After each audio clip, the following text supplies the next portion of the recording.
When you hit $1 million, it doesn't mean that now you're financially free. You are going to be held hostage. You invested 1,500, turn that into 250K. I started this and they get an ego. This is where you're strong, this is where you're weak. This is the thing that's holding you back. It's gonna piss me off. We kind of draw the line there. Same time, same platform, same thing, different intent. It can be a balancing act sometimes. They have to level up. It's your business and it's your responsibility. Robert J. Miller, how are you, brother? Doing good, man. How are you? Good. Yeah, very, very well. And I want to say before we get into it, it's an absolute pleasure having you on the podcast today. I'm really pleased we were able to squeeze this in because I know you're jetting off to the UK and then back to the US very, very shortly. So yeah, thank you for being here as a starting point. Yeah, sure thing. So Robert, I want to give everyone a brief summary of kind of your background. Maybe you can help me fill in some of the gaps, but hopefully I can get it right. You're very, very knowledgeable, and that became very apparent to me when I met you last week on not just one field, but actually multiple. And I think there's a little bit of overlap there, but with regards to crypto and finance, and then also marketing, Ecom, and really bringing products to market and making that kind of thing work. Now, I think I'm right in saying that your entry kind of to the entrepreneurial space started very, very young, thanks to your older brother who kind of got you into the space, got you reading very, very early on. And not to say you had a quick win, but you had a much better turnout than most people when it comes to crypto and your first endeavor into it. Yeah. Am I right in thinking you invested 1,500 initially and turned that into about 250K? Yeah. So the 2015, 2016, the crypto market was booming with a bunch of new altcoins and all that kind of stuff. I happened to pick a decent one and it turned out pretty well. Amazing.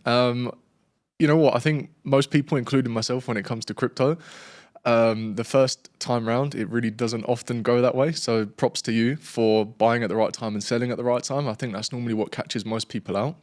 Sure, you can see a good opportunity, but I think a lot of people fall victim to holding. Oh, it's going to go higher. I know I did, or buying at the wrong time, selling at the wrong time. And people often say you have to kind of go through one cycle and get burnt to then be able to know what you did wrong and not do that the second time. So by this point, I'd imagine you're a bit of a whiz when it comes to crypto and finance after many years as well of studying the market. But what I like most about the outcome of what you did there was you actually then reinvested all of that money back into yourself. Or not all of it, sorry, but a large portion of it, right? Into courses, mentorship, masterminds, things like that. And I know you have a certain favor towards Grant Cardone, and we can kind of talk about how that elapsed as time went on. But you invested about 50K, I think, into knowledge, basically. So a bit like what Hormozi says, investing back into the SME 500, working on your skill set, and then applying that to businesses as you went on. So all of this was whilst you were kind of still at college, and you decided to invest a lot of your money into marketing, Ecom, social media, that kind of stuff. Even in that sense, I guess you were kind of still somewhat early to the game, because this would have been about 2016, right? Mm-hmm. Correct. So I don't even think, like, obviously Ecom was a thing then, but like I know now these days there are a ton of different agencies and people doing social media. So I think early to crypto, maybe even early in some sense to social media marketing as well. And while you were at college, you started marketing, providing social media services to local businesses, entrepreneurs and things like that. And then you were fortunate enough to end up actually working with Grant Cardone for a little bit while still at college, right? Yeah, that's correct. So what was your experience like there? Just a little piece of kind of what that was like, because you were learning social media, you were going to masterminds, you were working for Grant Cardone while still at college, and you hadn't even got your degree yet, right? Correct. Yeah. So first off, you've done a lot of research, obviously, on me, so appreciate that. And secondly, it's even crazy to hear it, hearing it back when someone's researched kind of the chain of events that have happened and occurred since, I got into entrepreneurship. But when I was getting into that social media marketing agency kind of deal and, going through courses and programs for it, what I realized was that my market was very limited. So I grew up in a town called Simi Valley. It's out in California, just north of LA. Very suburb, very construction, very nurse, very cop kind of oriented and career focused.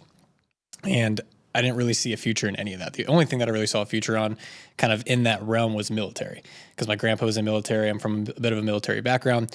So when I was getting into this digital thing, like no one really around, whether it was crypto or even social media marketing and ads, really knew what that stuff was. So looking back, the only way out that I really had was connecting to people that understood that concept. And so when I was in college, I went to a community college first, and I was in the transition of going to a university. And that's when the opportunity came that he had a social media marketing agency going. And I had a portfolio of my own stuff that I built for my personal brand with crypto, built some stuff for some buddies of mine and some other entrepreneurs. So when I submitted all that stuff, it was kind of a shoo-in. But I just saw it off of an Instagram story, DM'd, I think it was Frank Kern, got on, went through the whole process and got the job. So that was in the summer, I think, of 2019. And from there all the way till about December 2019, I was with Cardone. And I think you said that actually kind of led to a bit of burnout, right? Because you were managing ads for them, probably millions of pounds in ad spend. You were at college, as well as maybe also serving some of your own clients outside of that or helping friends and things like that. So it actually put you off marketing for a little while, didn't it? Yeah, I almost quit marketing entirely. I almost retired at 19 or 20 from marketing. But yeah, I was doing full-time in college. And because they were East Coast, I was in LA. So I was doing 5 a.m. till about 1 Pacific time for Cardone and their group. And then I was doing school from about 2 to 3 o'clock all the way through to about 10. Wow. So on top of those, time obligations and stuff, I was working out. I had a girlfriend at the time that obviously did not work out. And I just had other responsibilities that I was taking on. Because when you're a college kid, you have the energy for it. Didn't do any partying, didn't do any frat house stuff, didn't do any of that stuff. It was all business, work, and, doing everything that I could with Cardone. Amazing. And then you said that ended in about December. You then went on, not to say reluctantly, but you then started a business with a friend of yours who really wanted to get into marketing, and you tried convincing him otherwise, and then we're like, okay, let's just do it together. And that was the start of, it wasn't creator ads at that point, was it? Or no, so I've had multiple agencies over the course of past 4 or 5 years or so, a lot of service-based businesses. But yeah, so he was just starting out. Just bought the Ty Lopez course. Yeah. And I had just been through the ringer. I went from running ads to then managing, I think it was $3 million a month in ad spend across 89 clients. Again, this is all while I'm in college. And then I actually transitioned from doing the marketing and the marketing strategy to trying to help clients on the front end and communicate marketing strategy, be kind of an account manager on top of all the other responsibilities. Wow. And so I experienced every single facet of an agency, really. So he was like, yeah, I want to start a social media marketing agency. We want to drop ship pet products and whatever. And I was like, dude, you don't even know the half of marketing right now. That's okay. Yeah. But I just went through the ringer, man. So let's just partner up. You're good at selling. You're good at hyping, the experience that I have up. I was very introverted at the time because I was just behind laptop, thinking through calculations and pattern recognition and basically being a day trader. Gary V calls it day trading attention. I was literally doing that at some of the highest levels for Ecom and for lead gen and all this other stuff. So he did sales, I was doing fulfillment, built the agency. And then since then, I actually merged that one, and then we sold some of the contracts off on that one. Then I started another one. And then now I'm actually out of the agency game, and I'm just solely focusing on my own offers and businesses. Yeah, so maybe we could just touch on them briefly and then really kind of get down to the nuts and bolts of it. So do you want to touch on ARC and also what you're doing in finance? And then we can kind of get on to really how people can learn from you and bring products to market, scale them using funnels, build teams, automate, and actually take something from kind of zero to, the heights that you've taken things. Yeah, for sure. So I still love ecom. So whether it's D2C, whether it's wholesale, like with what we do at ARC, I still love moving products. I mean, it's the backbone of the American economy, right? Everyone needs the product. Everyone needs diapers. Everyone needs coffee. Everyone needs something to hit their goal, right? And that's one thing that I always like to talk about, especially with go-to-market strategy, is people are always going to buy a new mechanism to get the same result that they tried. So if you ever think of fat loss products or weight products and stuff, they're always going to look for the newest thing that's either more convenient or some new mechanism that will get them the six pack or that will get them whatever, right? The biggest thing right now is peptides. The next big thing will be something else. The next big thing will then be this biohacking stuff. It's cold plunge extreme, whatever the next thing is. There'll always be a new thing that'll catch a trend, or there'll be a new thing that gets them the result. So whether it's ecom or whether it's even finance, that's how markets work and evolve. So with finance, with what we're doing there, I have a software company. We develop quantitative trading algorithms, and that is a new mechanism under the alternative investments route that allows people to have a better return on their capital than just investing in the stock market or just investing into a real estate property. So all of these things kind of coincide with my overarching brand, which is, hey, I want to build digital cash flow so I can build digital wealth. So take the income from ecom, take the income or the investment portfolio returns from an algo, either invest it into more crypto or double down on the one that's working best for you. Yeah, amazing. So there is a kind of a lot of overlap there. And like I was saying, I think we can almost take people on a journey and touch on finance at the end, because finance is a massive part of building businesses and then reinvesting cash flow or getting investment to actually build teams and structures and things like that. But maybe we could kind of take it right back to the start and speak about if you were to kind of launch a product, whether that be info or D2C, although they are slightly different, and bring something to market.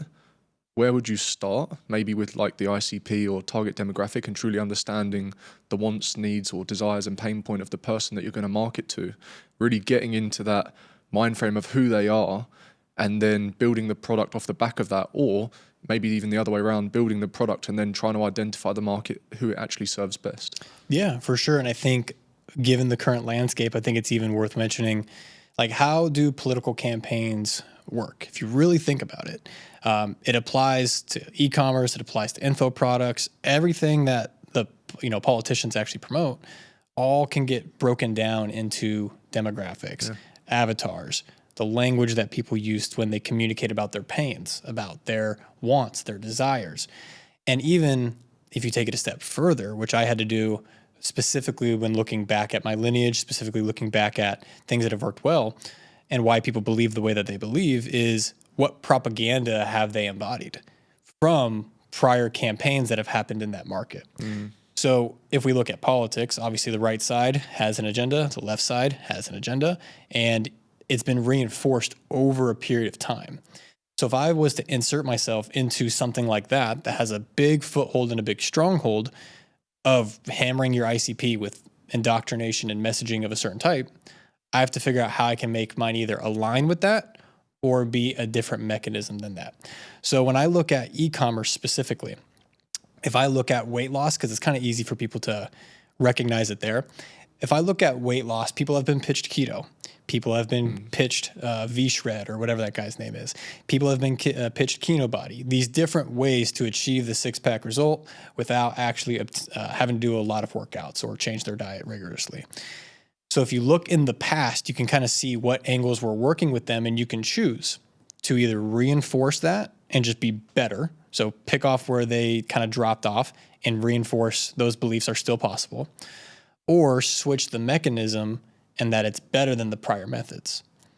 So if I look at skincare as another example, I had a huge beauty brand that I had worked with. And if you look at everything in a traditional sense, they always talk about, your skin looking a certain way, fitting into certain crowds, but not a lot of people, at least with this brand that we were working with, were highlighting the insecurities and touching on the pain point of, like, this is the thing that's holding you back from being your natural feminine self. So what we crafted there, and the go-to-market strategy for that, was to unleash what's underneath. And that brand was underneath skincare. So there's little plays on words that you can do, but what you're selling is the psychology of the belief that they can obtain that result. And so long that your product or service is actually obtaining that, then you have no problem to use those kind of tactics.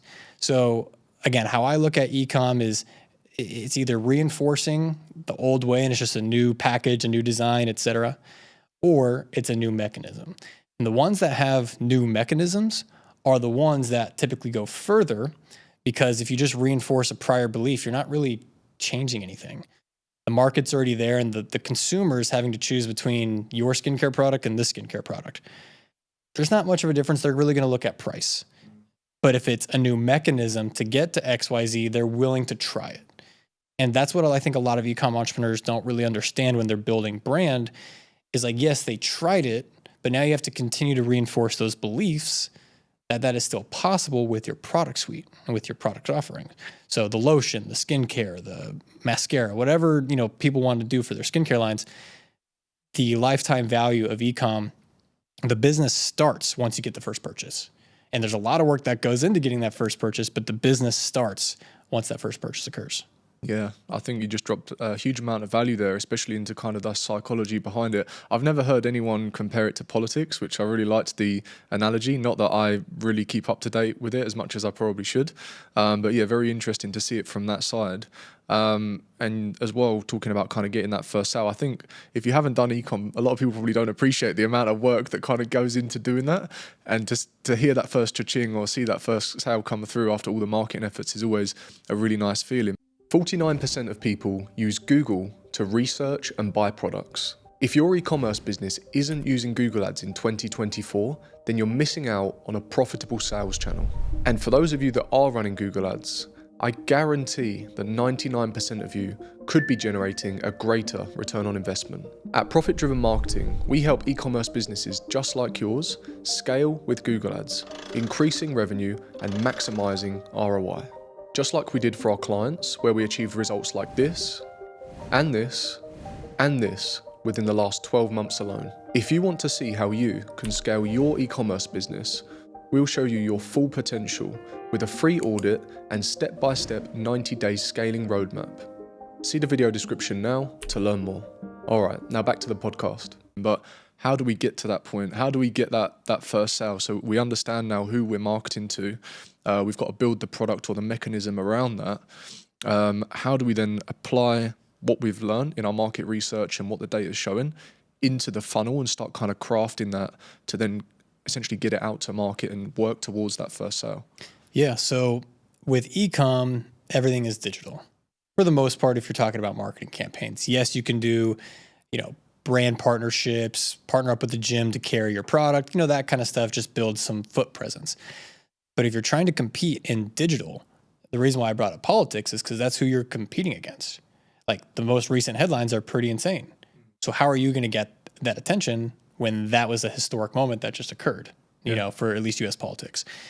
You're also competing against people like the Kardashians and all that kind of stuff that can get that engine behind them to give them the attention. So some people don't even think like they don't even know who their competitors are. Competitors aren't the competing e-commerce skincare company. It's the attention mechanism.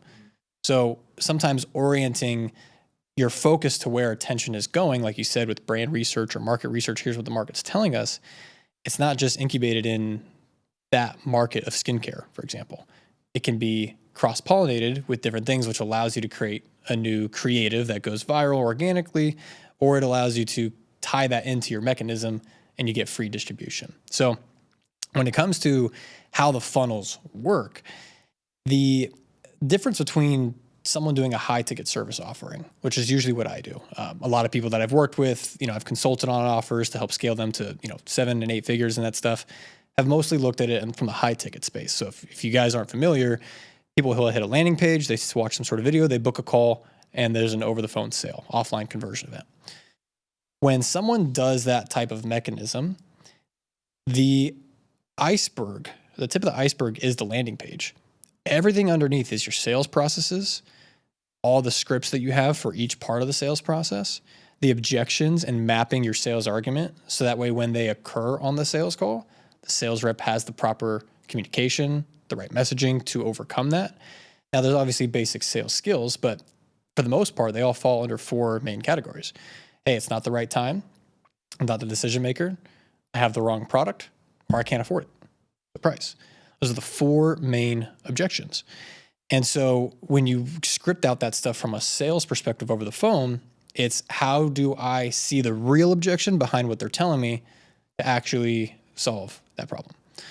And then you guide them whether or not your service is the right service. Be ethical with it. Ecom, that same level of granularity has to occur because your landing page is your sales team. Your email marketing flows post pop-up opt-in is your sales team. Your retargeting ads is your sales team. And quite frankly, you may not know exactly what objections are resonating right away, but if you map it out and you create the same creative, but the difference being what the problem or what the product solves, what problem is it solving, over and over and over and over and over, you'll then be able to see which one is resonating most. So one of the best examples, because AG1 is killing it right now, is their product, their main green supplement. If you go on to Facebook ad library and you see all their retargeting images and videos, they probably have 10, 20 different ones at any given time, times the 6 objections that they run into. So 25 times 6, that's how many creatives are going out. Now they'll optimize, they'll turn ones off, they'll turn other ones on, etc. But they do that on Google, they do that on YouTube, they do that on GDN, they do that on Facebook, they do it everywhere to really see what people are resonating with on each platform. So if you come in from an ad that talks about gut issues and you get hit with, this is going to solve your gut problem, this is going to give you less constipation, this is going to give you a flatter stomach, those are 3 things that are to the gut video. Versus if I wanted to have all my vitamins for having less degradation in the way my skin looks, well, then I may talk about collagen. I may talk about other things behind that because that's where they came in and that's what they resonated with. So Ecom, the landing page and the first creative is the tip of the iceberg. Your ability to meet the customer with where they're at in the buying cycle and the customer journey will determine how effective your ads and the return on your ads really is. So if you map it out from that perspective and treat your creatives and your marketing for Ecom like a sales team and actually put in that effort into the graphic, into the animation, into the creativity behind it, then you'll get the results. Yeah, that's amazing. Yeah, treat your landing page and your creatives like your sales team. I never really looked at it in that sense, but you're so right. That is obviously all of your marketing efforts to get people back to the page to get them to convert. So again, I like that analogy. Now, I think what we keep coming back to here is really the psychology and, of course, obviously the ICP. So even if you are sending traffic to a page, whether that be ecom or info, you need to acquire and gather as much data as you can from that. And I know you're big on gathering data and looking at leading metrics and things like that. So let's assume by now then you understand your target demographic and your ICP. You're pushing traffic to the page, whether that be ecom or taking sales calls, if it's info or a high-ticket info. What's the best way to track all of those metrics to find the drop-off point to see where you need to optimize? Good question. And this is going to get very fundamental and very granular really quick. And a lot of people, they overlook this stuff, especially agencies. Like I was talking to a buddy of mine, which is actually how we met. He was saying like the agency didn't even know how to configure the funnel, like didn't know what metrics to look at, even though they're an ad agency. And so it's a common problem because people think that distribution and the way that we click buttons in the platform is the actual value. Not the value. It's commoditized. Creative agencies are commoditized. Advertising agencies are commoditized. Why? It's because they're one piece of the entire equation that is the business. So you may have a marketing entrepreneur like myself. I'm kind of like a marketing entrepreneur off. I'm like everything, honestly. But from a high level, marketing is its own department. Sales, operations, client success, product or service fulfillment, whatever that is, and then your finances, right? Those are the main verticals. So when people look at it like, oh, I have a marketing issue or a sales issue, it's like, okay, if that's the issue, then map out everything that you have. So, okay, how many clicks do you have? What are your CPMs? How much distribution did you get with every single metric? And stock out of the box, Facebook gives you some basic metrics, but you have to like take all of that and widen everything. So what is your hook rate? What is your hold rate? That's a 3-second interval and a 15-second interval. Then you look at the percentages of that in correlation to the actual amount of money you're spending to it. So if I'm getting a 20% hook rate versus a creative that's getting 40% hook rate and they're the same duration of time, well, I just doubled the flow to the business because I focused on the minute metric that actually drives everything forward.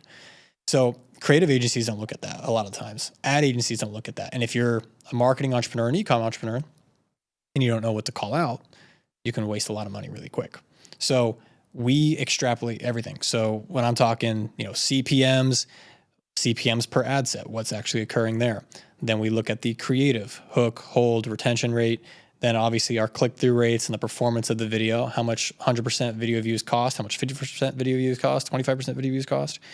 Compare that to different strategies on, media and images, et cetera. And then you look at the landing page. So if I have a e-commerce brand, how well is that product page converting? Is it higher or lower than 1%, 2%, 3%? 3% is decent. 1% is kind of average in the industry, but you don't want to be average. So you want to try and get 2, 3, 4, 5%.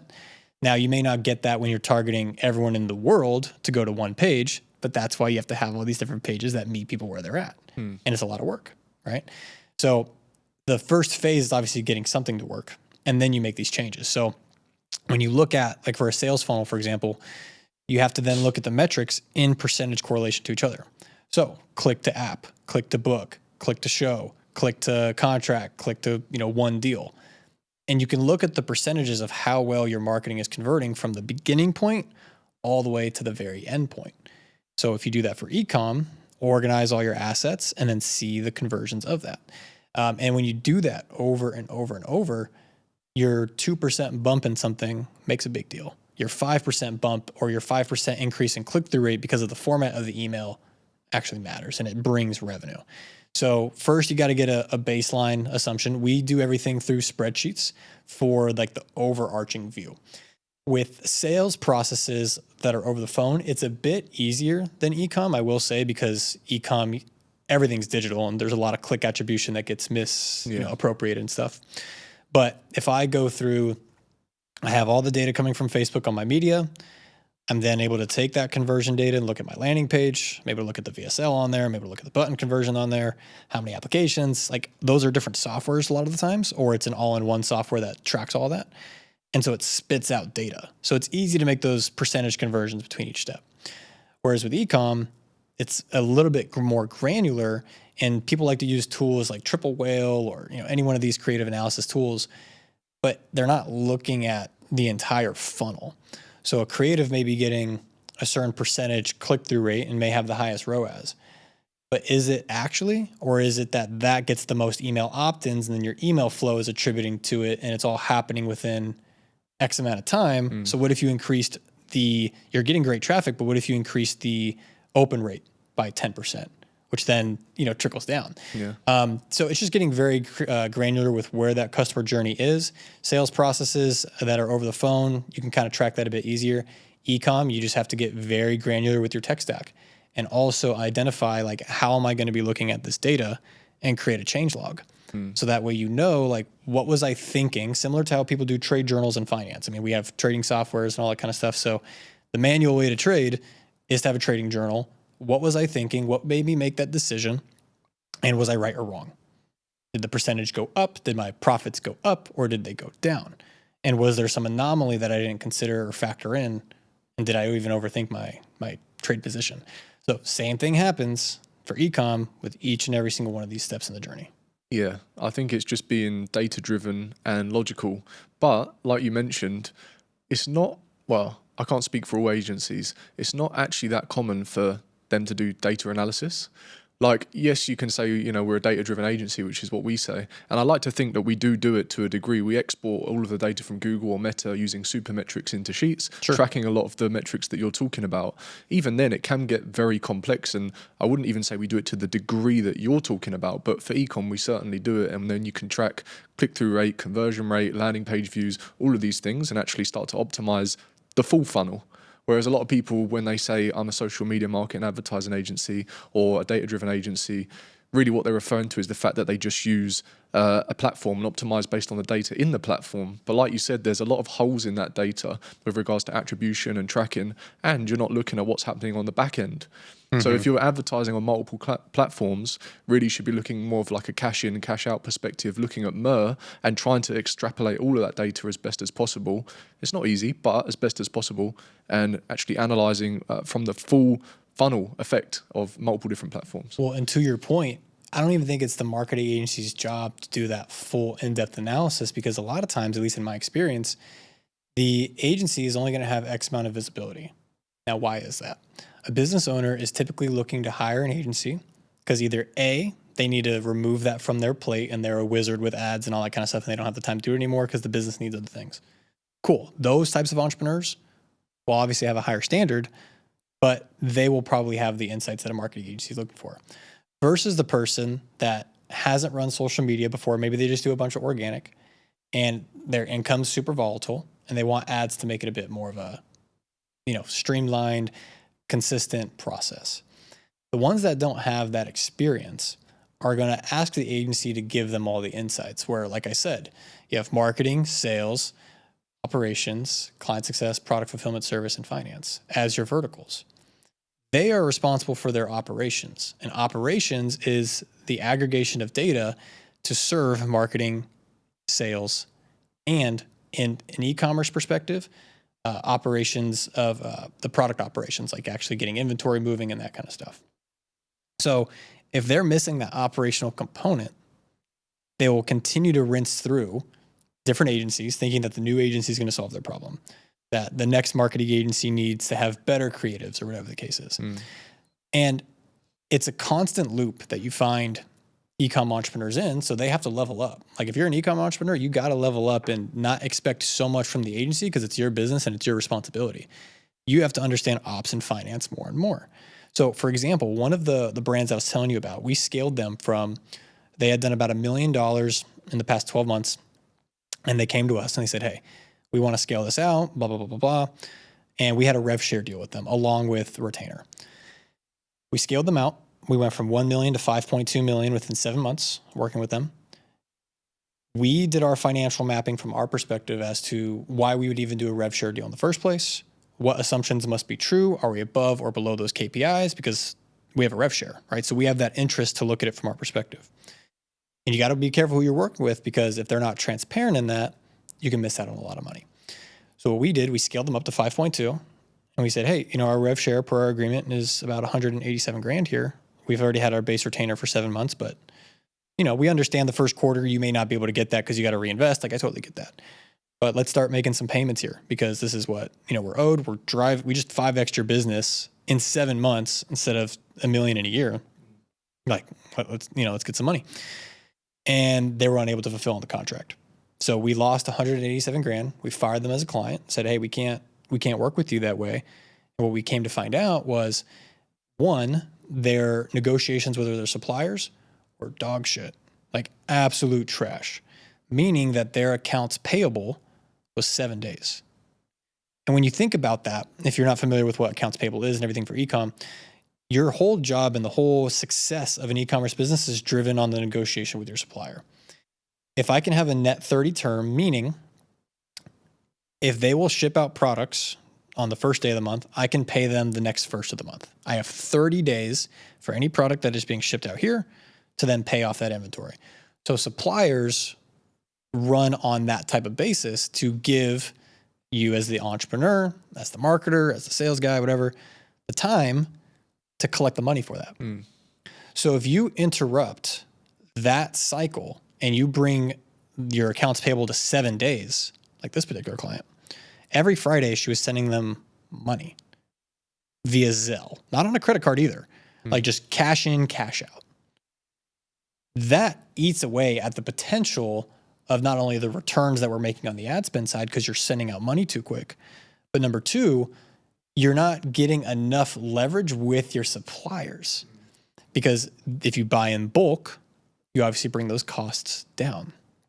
So she didn't negotiate with the suppliers, meaning that she probably could have even got bulk discounts and net 60, meaning that we have an entire quarter to have this revenue machine grow, get all these orders in, and then have them start fulfilling and pay in lump sums. And I kind of go through that depth just to illustrate the importance of e-com entrepreneurs leveling up, because they may work with a great marketing agency like yourself or whoever, right? But if they don't understand how to operate or how to negotiate the back-end fulfillment, you are going to be held hostage to the level of growth that entrepreneur goes through. And it's the same thing with high-ticket offers. It's the same thing with info product offers. And the reason why there's a big attrition rate in agency land is because either the entrepreneur isn't willing to grow up, the agency isn't willing to have the conversation, or the agency is just solely focusing on media and advertising, saying, oh, I'm doing my job, everything else is on you, guy, but there's no aligned growth incentive. Yeah. And the agency can bring a lot more value than the entrepreneur in a lot of cases that has the e-commerce business, because marketing and sales is the hardest part. Yeah. It becomes almost like a finger pointing exercise, doesn't it? If the two sides aren't aligned. Exactly. And it can be difficult, speaking from an agency perspective, but also having an e-com background, although I never outsourced anything to agencies because I was doing the marketing myself. Of just trying to navigate, like from an agency perspective, where you draw the line. Because like you said, it's not even necessarily the job of the agency to be exporting all of those metrics and relaying it to the client. But I always find when we're providing a service, Clarity can be found in the numbers, and that brings peace to the client's mind when they understand the numbers. I feel as though there's only ever kind of chaos or confusion when they don't truly understand. And if things are broken down in a very, I wouldn't say simple or easy to understand way, because sometimes when you export all of this data, it can be a little bit confusing, especially from a client perspective. But if you can walk them through, like, look, this is what you're spending on the front end, this is what we're generating on the back end, this is everything in between, this is where you're strong, this is where you're weak. I think it provides a sense of clarity in that they have a trust in us and our ability and what we're doing, and then shows them what they need to be doing from their perspective. So we kind of draw the line there. Like, we're going to control everything in the ad account. We're going to show you everything and provide you hopefully with clarity on what you need to be doing. But there is still a sense of responsibility on you as the business owner to level up these lagging metrics or where the holes are in this. Hi guys, it's Theo. I hope you've picked up some valuable insights to apply to your business. If you're still here, our analytics suggest you're in one of two categories. 1, you're a business owner looking for new insights to scale your operations. 2, you're an agency owner looking to deliver more and charge more for your clients. We've helped clients like you achieve incredible results like this, and this, and this in the last 12 months alone. When I'm not here in the podcast room, I'm delivering on my Google Ads agency with my business partner Joe, driving millions in profitable sales by improving Google Ads as a powerful sales channel for your business. I won't keep you for long, but if you've enjoyed our free content, then imagine how much value you'd get inside our closed community of exclusive content where we teach proven strategies to scale e-commerce businesses using step-by-step frameworks, and weekly coaching calls in a community full of entrepreneurs. Check the link in the video description now for more info. All right, now back to the podcast. Yeah. So I would say that's one thing that's really difficult as an agency, is just drawing that line. Because you're managing many different clients and you kind of overserve to one, it pulls away time that you've got for everyone else. So it can be a bit of a balancing act sometimes. Well, it's also what the entrepreneur that has that e-commerce business got started. Like, why are they even doing the e-com business? Why are they even trying to hit a revenue target? It's deeper than that conversation, which I've come to learn. And a lot of times, like, yeah, we'll do the financial mapping. That's going to happen. That's like a tactic. Like, yeah, we have to do that or else we're just going to crash into a wall. But like, what is this business trying to do for you? Like, what is it trying to serve? And I've found that and this is also with building a team, like if you tie it to their personal, professional, financial goals, you don't get blindsided by their judgment, but they also have to trust you in that. So when you obviously are the agency, you have the leverage and you position yourself like, hey dude, we got money, we got clients. Like, I don't need your money. Like, I'm not here to grow your brand so that I can get fucked over and waste my time and money. Like, let's get real for a sec. Why do you have this business and what revenue targets are you trying to hit? Great. What's the real reason why you're trying to hit the revenue targets? And quite frankly, not a lot of e-com entrepreneurs get asked that question because everyone's behind the computers. So it's confrontational in a way, but it's in a constructive way in order to say like, hey, when you hit $1 million, that's not the success goal. Like, it's just a milestone. It doesn't mean that now you're financially free, because $1 million in e-com predicated that you have 20 to 30% cost fulfillment on that, 40% marketing costs. You're already at 20 to 30% in gross profit, not even the reinvestments and the innovation of your products and stuff. So you have 200 grand to work with on $1 million, and you have to live. So let's say your cost for living is 80 grand, like the median salary in America. Cool. You have 120 grand left over. Was that the success that you thought about? Oh, by the way, we didn't even talk about taxes. So you got to pay, let's say, another 40 grand in taxes. Cool. You have 80 grand left over. Okay. Now that we're on a real basis conversation, can we talk about elevating this and hit 10 million so that number actually makes sense? Cool. Because a lot of people will self-sabotage if they haven't hit a number, and then they're going to feel like, oh, I started this. They don't deserve it. I'm the one that started, and they get an ego. But again, it depends on what market you're trying to serve. If you're serving entrepreneurs that are in that 30 to 80K range in e-com, they have to grow through that. And it's an honest conversation. It's probably media that you guys can develop and even give them some more education on. But they have to be willing to go through that development. I've had agency clients come to me for high ticket stuff or e-com stuff. I give them every tactic, deploy all the resources, write their script, everything. But they aren't embodying it. And I'm not saying I'm 100% right all the time, but the point I'm trying to make is if they don't see themselves at the standard that you have for your client base that you want to work with, your ICPs, then there's more friction than someone that already gets it. Yeah. I would love to repeat the quote that I learned from you right at the start of your video, which deserves a lot more views on YouTube, by the way, which is how to 5x your revenue in 2024.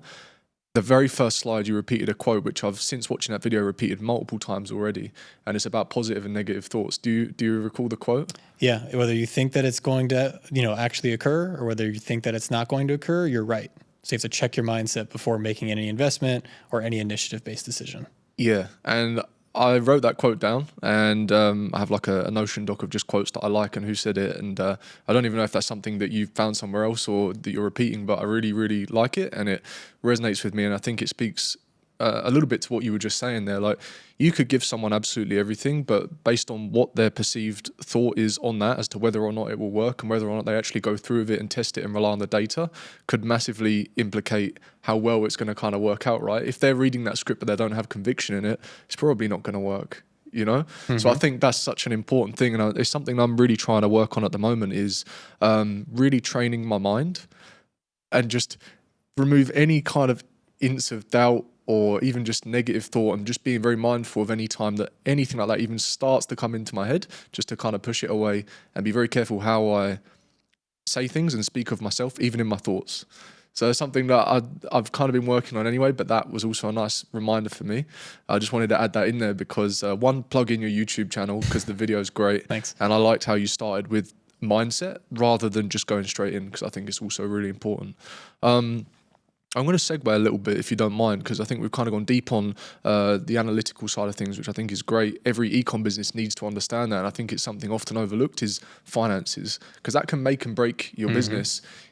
Even just not necessarily ecom, but any business, right? When it comes to cash flow, credit terms, money that you have available, taking on credit, all of these things, as well as like then using that money to ultimately buy back your time, which I think every entrepreneur gets to this point. We only have 24 hours in the day. How you choose to maximize that is up to you. Some people are more efficient than others, but something, again, I'm also working on, and I feel like I'm getting better at it, but I know I could be so much more efficient, is leveraging automation, outsourcing, and things like that.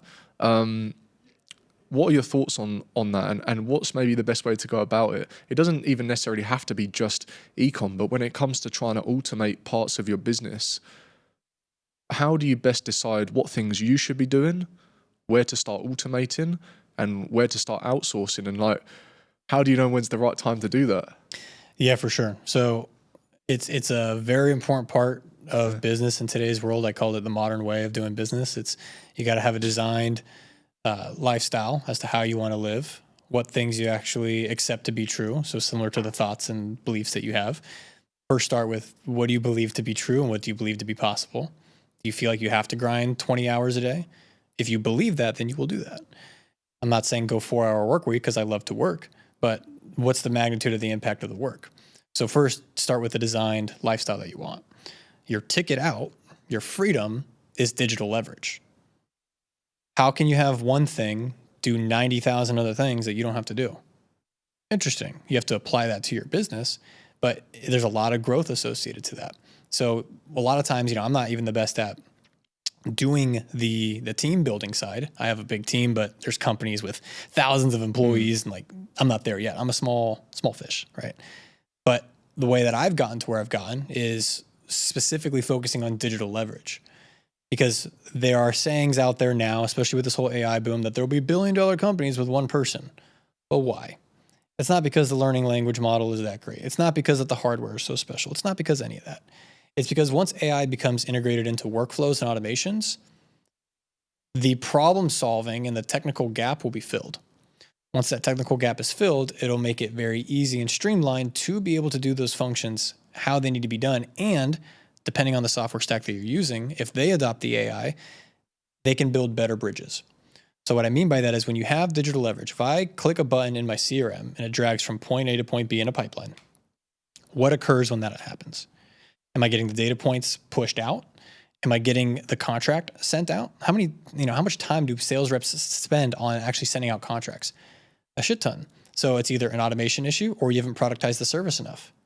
And the product, which is the entrepreneur's responsibility to build, hasn't thought through how to have the same activation points, the same level of service, and the same type of mapping that every single client that comes through on this particular package experiences.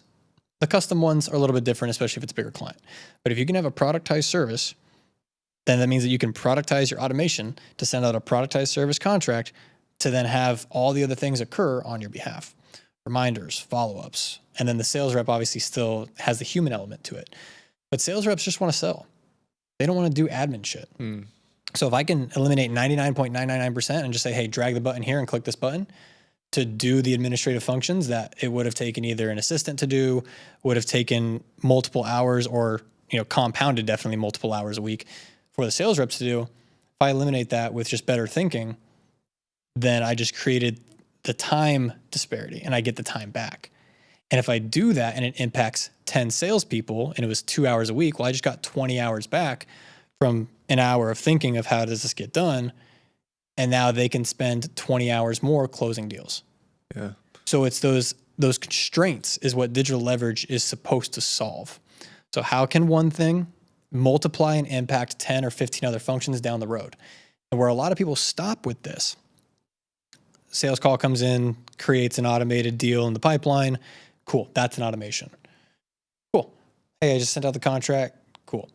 But what about all that data that then pushes through? That way it impacts your fulfillment better, your client success better, your finance better, and then gives you a summary of your marketing campaigns looking through all of the divisions. That is needing infrastructure at each department to be able to catch everything. So some people will set up a Zap for spreadsheet push and blah, blah, blah, blah. Cool. You're like halfway there. It's the right thinking, but you can go very granular very quick. So I remember one time for myself, this was at the beginning of one of my businesses, I did not have enough time to take sales calls. And if you were a client of mine during this time, I'm about to, spill the beans here. I built out basically a conditional system inside the CRM where if I just clicked the button, it did all my communications to them. It did follow-up sequences, follow-up emails. It did it at different times of the day, different hours with my language, This is before AI was really a thing. And it was this massive conditional logic lucid chart, basically, of just communications, triggering this to trigger this. If they don't do this, then it actually mimicked a human. And I'm not an engineer. I just understand the value of the time. So I look at everything as, okay, if I'm going to roll out a new product, if I'm going to roll out a new service, if I'm going to roll out a new go-to-market thing, let's say everything is successful, front end, and I get the order. What happens back end for myself? What happens back end for my team? And then what also happens back end to the prospect or to the client? And if they don't purchase, well, then I have to create that organism and ecosystem for email marketing, SMS marketing, follow-up calls, sets, that kind of stuff. So it's that same thinking between each one of those departments that gives you the digital freedom to then hit to my third point, which is a design legacy. I don't have to show up for my biggest company right now in a lot of ways, not only because we have the team members, but we automate about 500,000 to 750,000 tasks per month. Wow. And that's just mostly between marketing, sales, and ops. That has nothing to do with our inventory movements, the systems associated there, the dashboards and automations there. It's probably another 300,000. So we're at like 1 million something tasks. And it's the ability to think through all of that is a skill set. Now, the technical logic and conditional logic is where people hire Zap specialists and all that, but they just know how to speak API language for the most part. So if you hire someone like that, you have to map that stuff out anyways. So do it yourself in the first place, but map it out so that way that they can see the magnitude of the impact of that Zap step. And I think for me, as we systematize things, I always want things to come up to me. I don't have to go fetch the data. If we have the entire infrastructure where things run through, kind of like a channel, things run through, that then needs to have an ecosystem where it fires back up. If you're just creating straight line automations, when this happens and have all these things occur, you're not getting that feedback loop. You're just pushing things through a system and you're not evaluating it. So back to the point about Ecom, hey, is your email marketing flows working better? What reports are going to give you the insight that this is working better for version 1 versus version 2, color 1, color 2, that kind of stuff. You have to have that come back up to you, or else you're just designing the iceberg beneath the waterline to not serve. It's just to be there and you don't really know what's going on. Yeah, I think I think a lot of it starts with truly valuing your time, doesn't it? Because once you put an associated value on your time, whether that be a monetary amount per hour or even just like sitting down to do a task and thinking, why am I doing this? Which is something that I sometimes face. I think the piece that's still missing for me, and what I've kind of pulled from what you're saying there, is making the time to automate things to get back my time. So what I actually added to my calendar recently, I try to be quite scheduled in what I do and create almost habits and blocks, what I'll do in certain times. So like a deep work block in the morning on high ROI tasks and things that only I can do. I also added in a block recently for automation and outsourcing, where I spend maybe an hour or two a week where I'm just thinking about how I can buy back more time. And I've only added this in last week and started to try and add in simple things, but I really want to start evaluating all of the things that I'm doing and just completely strip back and only focus on the things that I truly need to do. Because I think, as you'll know as well, like decision fatigue is a thing.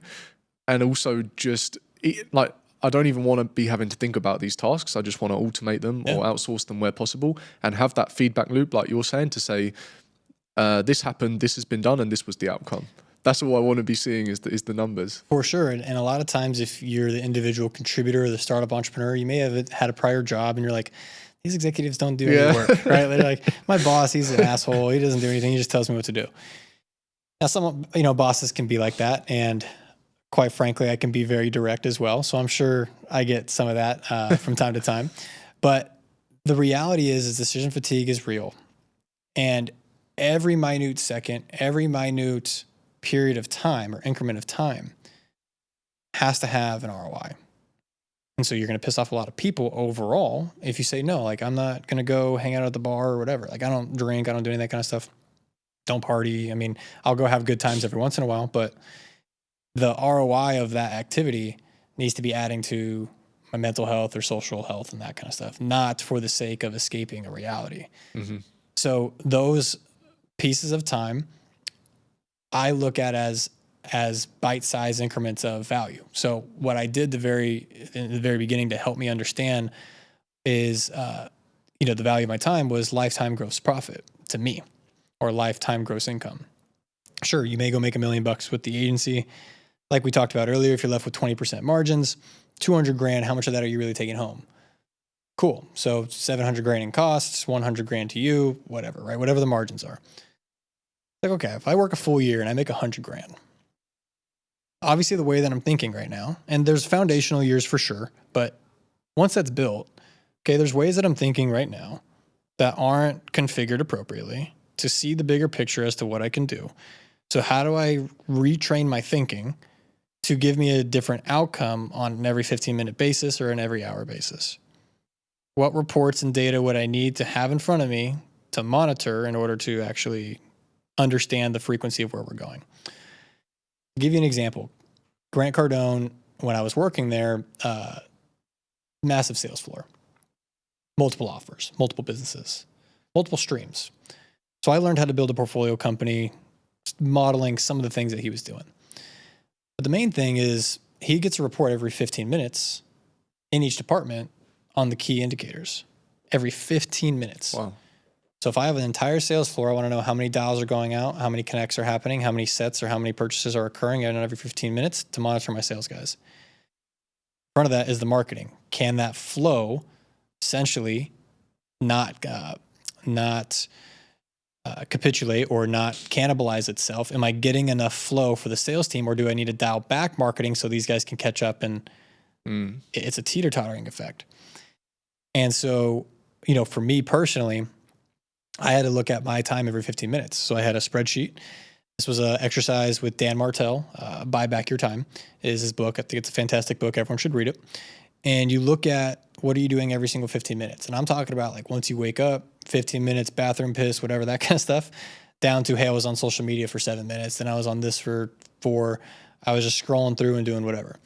Because we are humans. We need feedback. We need communication. And entrepreneurs, we don't get that unless we buy masterminds, coaches, that kind of stuff. And you self-identify unless you have a consulting call.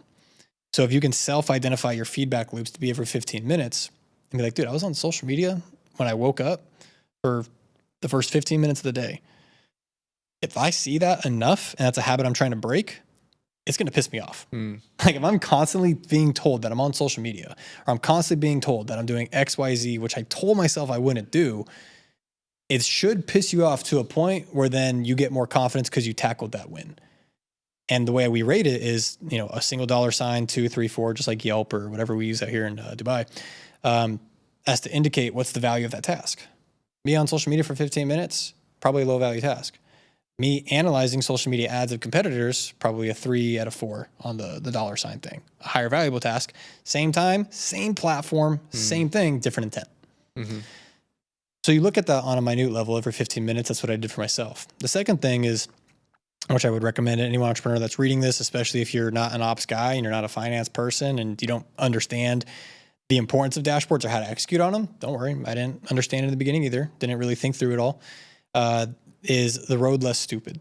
One of my favorite books. And at the end of every chapter, there's questions that you can start embodying to actually, repeat, say out loud, ingrain those into your mind, because then you'll start to think that way. And then you'll be able to self-select your problems that you solve later. So all this stuff, man, is really just predicated on what inputs are you giving yourself, because the outputs are going to occur. Your questions that you're asking yourself are going to drive the thoughts that you have, that then drive the actions that you have, which then determines your habits, which then determines your results, which then determines your legacy. Mm-hmm. So if that equation is broken, it's probably about the questions that you're asking yourself, which is derived by the inputs that you. Yeah, amazing. I really, really like that. I think I need a couple of books to read maybe.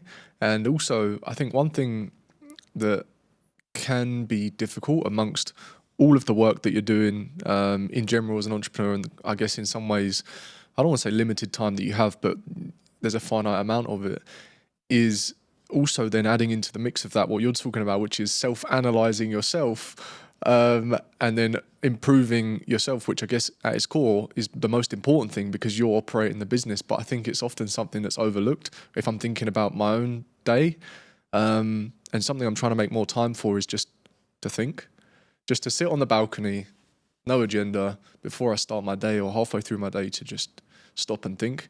And I'm trying to value that time as much as possible over what I would previously do, which is like, I just need to work, I just need to get this done, this is important, I need to focus on this. When a lot of these times I'll notice I'm prioritizing things that actually aren't even that important, and I'm putting a time frame to completion on it when it doesn't even necessarily really need one.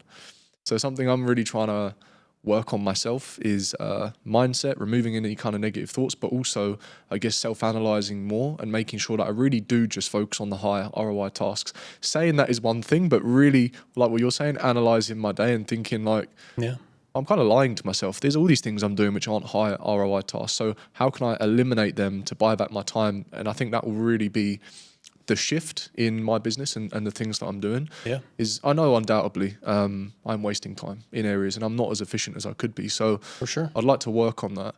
You mentioned analyzing every kind of 15 minutes or on 15-minute time blocks. How does that process work? So the book, Dan Martell, he covers that pretty in depth. But the spreadsheet system is just to, write down every 15 minutes in a table. Like you have your Monday, Tuesday, Wednesday.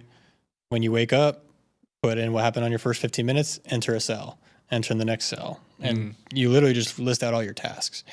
For me, some of the things that helped me in my beginning, as an entrepreneur, my journey into that. So I came from a very scarcity driven mindset. We were poor. We didn't have money when we were growing up in just north of LA.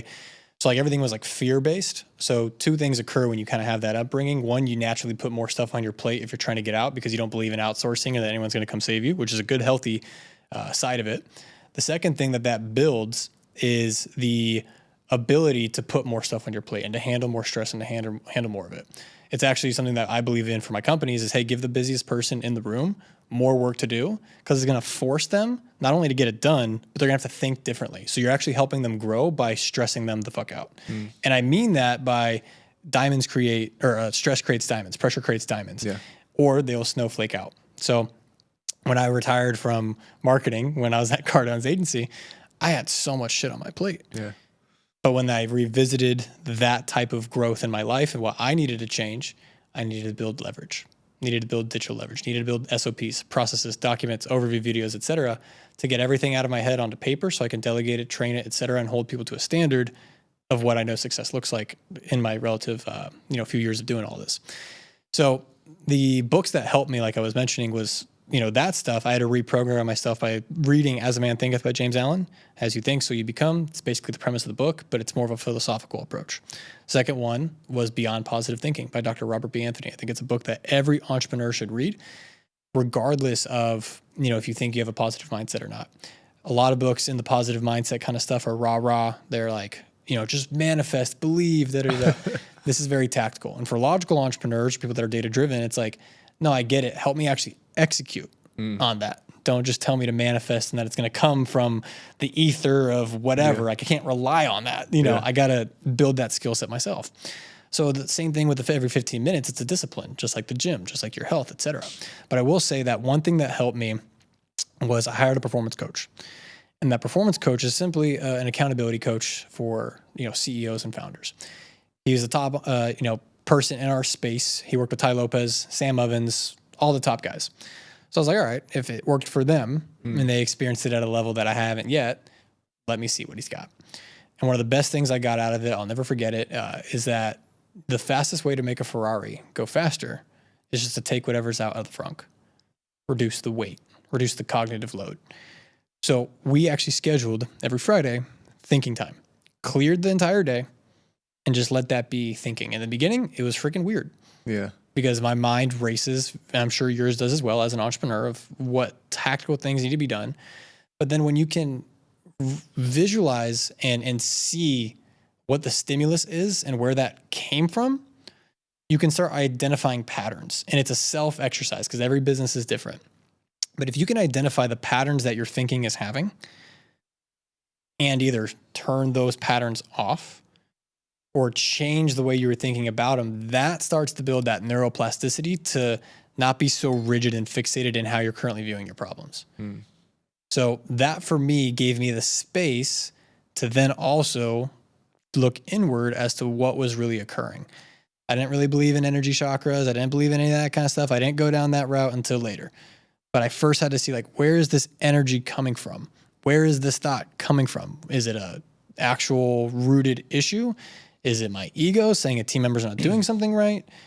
If that's the case, did I give them the right training? You have to actually analyze and question every thought that you have about how you're doing things in order to actually identify where you're currently at. And that gives you the perspective. Then you can go seek out the new mentorship or the new coaching program or the course that you need to buy or the education that you need to obtain through books, et cetera. I mean, I have 250 something books. I have a library at home, kind of like the studio is just filled with books and stuff. And it's really, really cool to look at how people think about things, how they analyze their energy, and then what book or what knowledge gives them the leverage to maximize that. I think something that's really, really important is just thinking. And I like the idea of kind of taking time out to think. I read the book Deep Work, which is, I don't know if you read it, but the guy, I can't remember his name. I don't want to say the wrong name, but a big advocate of kind of just taking time away to conduct deep work, like you in a room with a pad and paper for a week, just actually kind of thinking and working. So I think maybe I need to revisit that as well. But I'm glad, based on the things that you've said, I'm glad to hear the things you've said, because I feel as though I'm working or I'm on the way to doing the right things and maybe being more analytical and truly thinking about what I'm doing and why. I think I just need to make more time to do that and maybe also conduct myself in a bit of a better way based on the books. Well, the beautiful part of that is that you can self-identify into understanding that journey.